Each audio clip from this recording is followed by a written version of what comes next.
Hey everybody, welcome to the Seahorse Whisperer channel.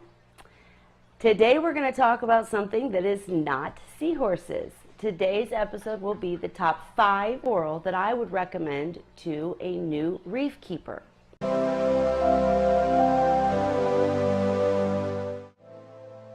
Now we're all about helping people here, and so we're going to expand a little and help reef keepers too. My tank looks the way that it does because I receive so much help. So what we're going to do is pay it forward and pass it along. We're going to look at some really cool reef tanks and hear from some really awesome reef keepers in this reef series. So tag along, enjoy, and get ready to be amazed because there are some really awesome tanks that I'm going to show you.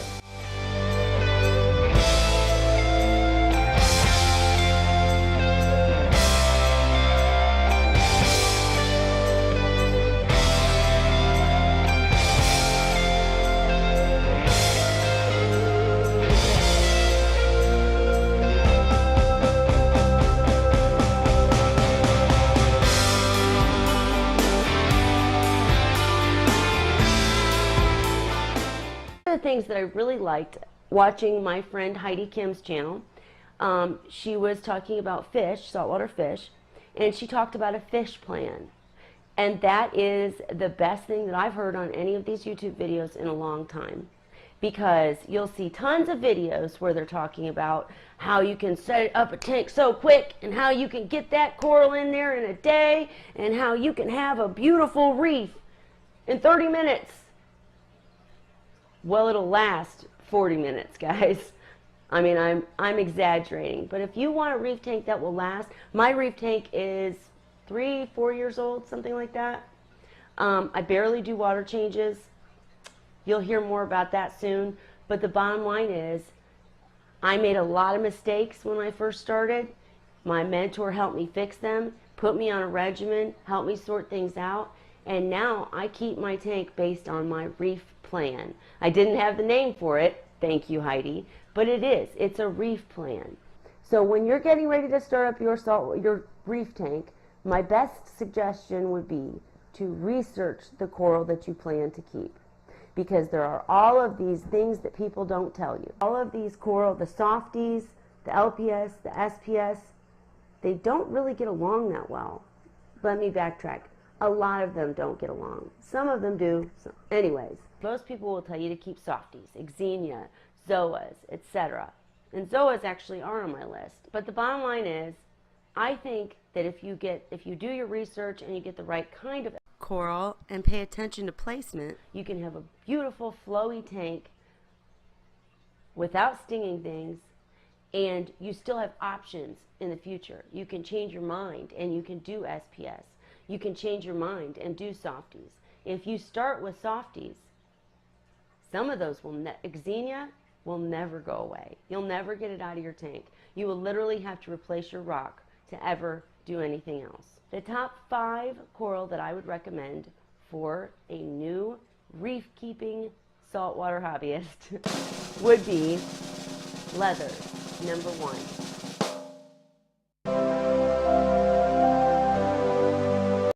They are so easy. They do have babies a lot, and they do shed, which can scare a new coral keeper. But as long as you do your research first and know what to expect, these guys are very hardy. They don't die very easily. They'll reattach easily. You can see my beautiful green toadstool actually had babies down here. I'll do a close-up in a minute. But my toadstool I've had literally for 3 to 4 years. It was one of my first coral and I still have it. Easy, great coral for someone new to keeping coral. Toadstools don't have any outrageous requirements and prefer low to medium, light, and flow. They add movement to the reef, and it's so cool to watch them eat. Yes, that's right. They actually will eat little things flying through the water. Number 2 would be Zoas.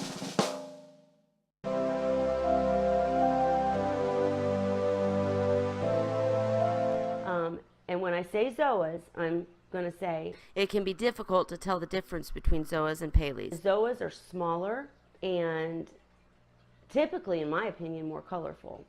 But palytoxin is serious, so always wear gloves and wash your hands thoroughly after handling zoas or putting your hand in a tank that has zoas in it. But zoas are extremely easy. If there's a problem, it's easy to figure out what it is and fix it. And they spread quickly. They become a coral that you can easily frag and sell or trade for new coral. They're just a really great coral for beginners. So definitely zoas is number 2. Using common sense goes a long way in having a great reef tank. Do the research, know the risks, and be careful after handling any coral. If you are worried about palytoxin, just don't get zoas. Number 3, candy canes.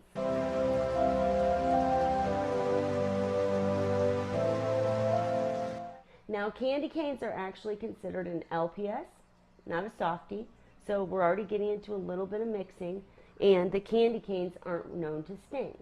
So, candy cane coral are very easy. They're friendly, I guess you could say, and pretty, very colorful. There's multiple colors, and they're just a very simple coral for someone to start with. They grow quickly, etc. Also known as a trumpet coral, these prefer a little bit higher flow because they like to grab pieces of food flying past, and it also takes any film or mucus off the coral. But they too only need low to medium light. Low preferably. Number 4 would be the Duncan.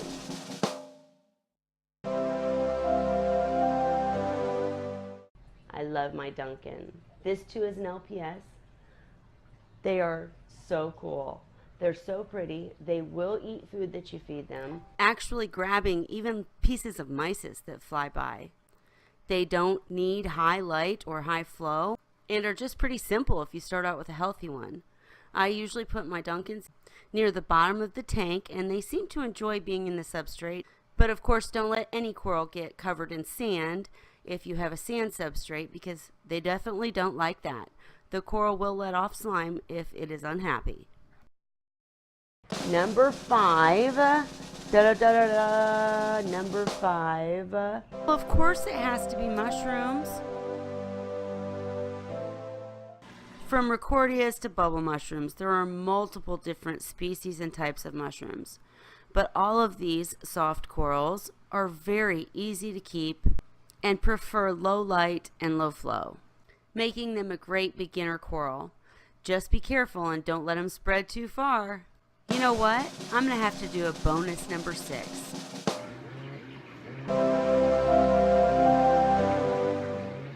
Gorgonians are extremely simple as long as you do not get NPS.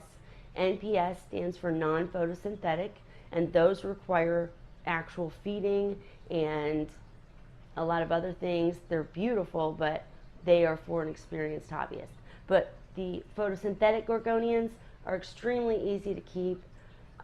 They don't give you much trouble. And watching the movement and character that they give to a tank is just mesmerizing.